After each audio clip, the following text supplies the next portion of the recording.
퇴직 후 10억이 있어도 지옥을 피하지 못한 남자의 이야기. 사실 많은 사람들이 은퇴라고 하면 일단 일을 그만두고 편히 쉬면서 그동안 못 해봤던 취미나 여행을 마음껏 누리는 삶을 꿈꾸잖아요.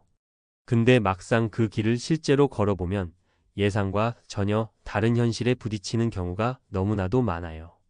특히 10억이란 금액이 주는 무게감 때문인지 어쩐지 저 돈만 있으면 하고 싶은 걸 다 할 수 있을 것 같고 평생 돈 걱정 없이 지낼 것 같잖아요. 저 역시 과거에는 10억이면 적당히 투자를 좀 해도 먹고 사는 데는 큰 문제 없겠지라고 쉽게 생각했었어요. 근데 어느 순간 보니 10억이라는 돈도 금방 바닥을 보이거나 내가 생각했던 것만큼 삶을 윤택하게 해주지 못하는 현실이 있더라고요. 어쩌면 이 이야기 좀 불편하게 들릴 수도 있어요. 그래도 난 10억 있으면 행복할 텐데 라고 생각하실 수도 있고요. 근데 한번 곰곰이 생각해보면 나라는 사람이 은퇴 후에 어떤 삶을 살고 싶은지 구체적으로 그림을 그린 사람은 의외로 많지 않아요. 그냥 열심히 돈 모아서 어느 정도 금액이 되면 그만두고 놀겠다 정도로만 대략적인 구상을 할 뿐이죠. 문제는 막상 퇴직을 하고 나면 돈만 있다고 자동으로 삶이 술술 풀리는 게 아니라는 겁니다. 은퇴 이후의 삶에는 또 다른 형태의 도전과 고민이 도사리고 있으니까요. 오늘은 실제로 10억 정도면 넉넉하겠지 하고 퇴직한 후에 고생을 많이 하게 된 혹은 예상치 못했던 어려움을 겪은 사례들을 몇 가지 나눠보려고 해요. 이 이야기를 통해서 혹시라도 같은 상황을 꿈꾸거나 미리 대비하고 싶으신 분들께 조금이라도 도움이 되면 좋겠습니다. 1. 어씨의 사례 무계획 퇴직과 번아웃의 악순환. 어씨는 50대 초반에 다니던 대기업을 퇴직했어요. 오랫동안 회사 생활을 하면서 나름 성실히 저축하고 퇴직금까지 합쳐 10억 원 가까운 돈을 손에 쥐었죠. 처음에는 자유가 찾아온 것 같아 너무 좋았대요. 새벽에 일어나지 않아도 되고 회사에서 오는 스트레스도 없으니까요. 근데 문제는 그 자유가 길어지자 오히려 심한 무기력증이 찾아왔다고 해요. 회사에서 주어진 업무 목표나 책임 없이 혼자서 하루를 보내려니 뭘 해야 할지 전혀 감이 안 잡히는 겁니다. 여유 자금이 있으니 일단은 큰 걱정 없이 놀고 쉬었는데 몇 달 지나니까 마음 한구석이 휑해지더라는 거예요. 그제야 정신을 차리고 이 돈으로 뭔가 해야겠다고 맘먹고 이것저것 투자 기회를 찾아봤는데 워낙 경기 상황도 안 좋고 또 본인이 가진 10억이 세상 어디에 어떻게 굴러가야 이득이 날지를 구체적으로 학습한 적이 없으니 뾰족한 수가 없었대요.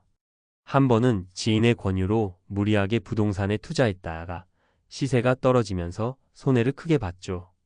그리고 나서 내가 이럴 줄 알았으면 그냥 회사에 좀 더 다니면서 안정적인 수입이 있는 상태에서 차근차근 준비할 거라고 크게 후회했어요. 어씨가 말하길 은퇴 계획을 짜기 전에 일단 퇴사부터 하고 볼까라는 마음이 가장 위험하다고 하더라고요.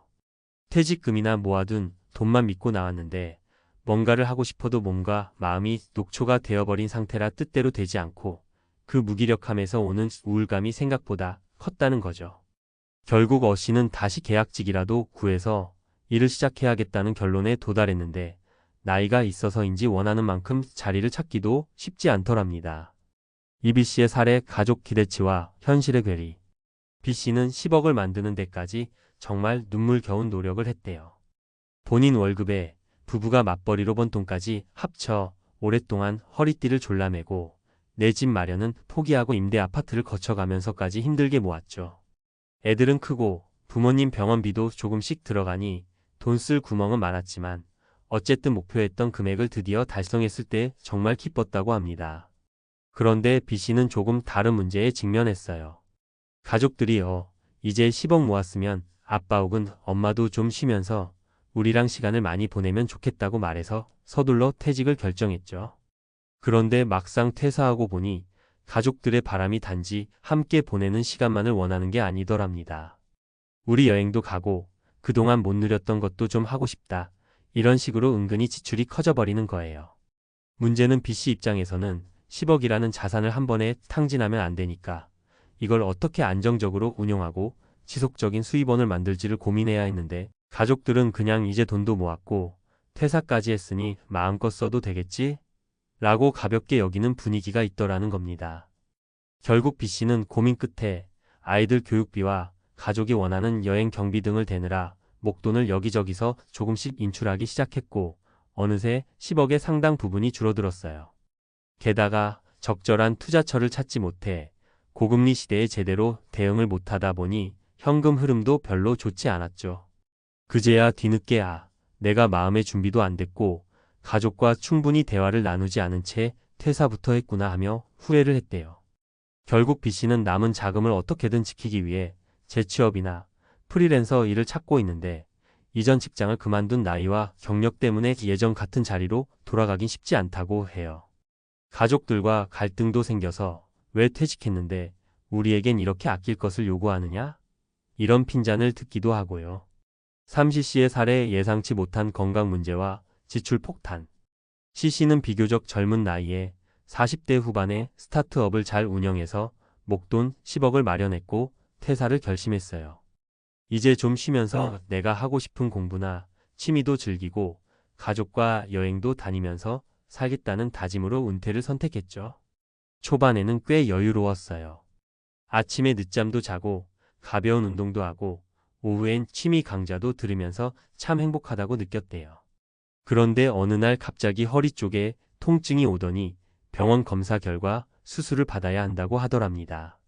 수술비와 입원비는 보험으로 어느 정도 커버가 됐지만 재활치료와 이후의 관리 비용이 만만치 않게 들어갔어요. 더구나 몸이 아파지니까 예전처럼 활발히 움직일 수도 없어서 자연스럽게 치료비 외에도 여기저기 돈을 쓰게 된 거죠. 간병비, 건강식, 보조기구 등등. 그러다 보니 10억이라는 재산이 예상보다 훨씬 빠른 속도로 줄어들기 시작했어요. 게다가 퇴직 후에는 건강보험료도 지역 가입자로 전환되어 더 부담이 되기도 했고 회사 다닐 때는 몰랐던 잡다한 지출들이 눈덩이처럼 불어나더라는 겁니다. 결국 CC는 퇴사하고 마음껏 쉬는 것도 중요하지만 내가 만약 갑자기 아프면 어떡하지? 같은 최악의 시나리오도 분명히 고려했어야 했는데 너무 안일하게 생각했다고 고백했어요. 건강 문제는 누구에게나 갑작스럽게 찾아올 수 있고 그때마다 지출이 폭발적으로 늘어날 수 있다는 걸 미처 생각을 못했던 거죠. 이 사례들에서 배울 점. 지금까지 3가지 사례를 말씀드렸지만 공통적으로 보이는 문제는 결국 은퇴 전 구체적인 설계 부족이었던 것 같아요. 10억이라는 숫자만 보면 얼핏 굉장히 큰 돈처럼 느껴져요. 이 정도면 몇십 년은 걱정 없을 것 같아 싶죠. 근데 은퇴 후에는 정기적으로 월급이 들어오는 게 아니고 각종 보험료나 세금, 예기치 못한 지출 등 월급쟁이 시절에는 잘 의식하지 못했던 비용이 쏟아질 수 있어요. 그리고 투자나 재취업을 통해 추가 수익을 만들 생각을 해도 실제로 해보면 쉽지 않은 게 현실입니다. 무엇보다 정신적, 사회적 건강에 대한 대비도 중요해요. 갑작스럽게 회사라는 울타리에서 벗어났을 때 우선은 해방감을 느끼겠지만 점차 내 존재, 가치에 대해 혼란을 겪거나 사회적 연결이 사라지면서 외로움에 빠질 수 있어요. 그렇다 보니 무기력증과 우울감이 몰려오면 그때부터는 재정적 계획도 흔들리게 마련이죠. 결국 은퇴 전에는 나에게 꼭 필요한 만큼의 자산이 얼마나 되는지, 그리고 어떤 형태로 운용할 건지, 가족과는 어떤 목표를 공유할 건지, 혹시라도 건강에 문제가 생겼을 때 어떻게 대비할 건지를 구체적으로 고민해 봐야 한다는 겁니다.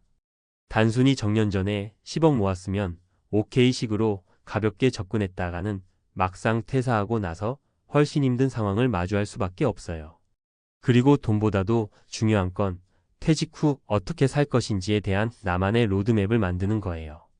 은퇴 후에도 할 수 있는 일거리를 찾거나 내 적성에 맞는 봉사나 취미 활동을 준비해 두는 게 좋겠죠. 또 가족들과 충분히 대화해서 퇴직 후에 우리가 어떤 라이프 스타일을 원하는지, 그걸 위해서는 어느 정도 지출이 필요한지 등을 솔직하게 합의해 두는 게 중요하고요. 여기서 조금 현실적인 팁을 드리자면 10억 같은 한 번에 모은 목돈만 바라보기보다 퇴사 후에도 일정한 현금 흐름을 만들어내는 구조를 고민해 보세요. 예컨대 월세 부동산을 하나 마련해서 임대료를 받는다든가 주식 배당을 노린다든가 아니면 개인 사업이나 프리랜서 형태로 적은 수익이라도 꾸준히 벌 수 있는 방안을 구상해두면 심리적 안정감이 커져요. 저는 결국 이 모든 과정을 퇴직 전에 최대한 미리 탐색해보고 시뮬레이션해보는 게 제일 중요하다고 생각해요. 어씨, B씨, C씨 모두 그 부분에서 충분한 시간을 들이지 못했거나 퇴사 후에야 부랴부랴 문제를 해결하려다 어려움을 겪었던 거죠. 그러니 혹시 지금 퇴직을 고민하고 계시다면 절대로 서두르지 마시고 아직 회사에 소속된 상태에서 다양한 가능성을 탐색해 보시길 권하고 싶습니다.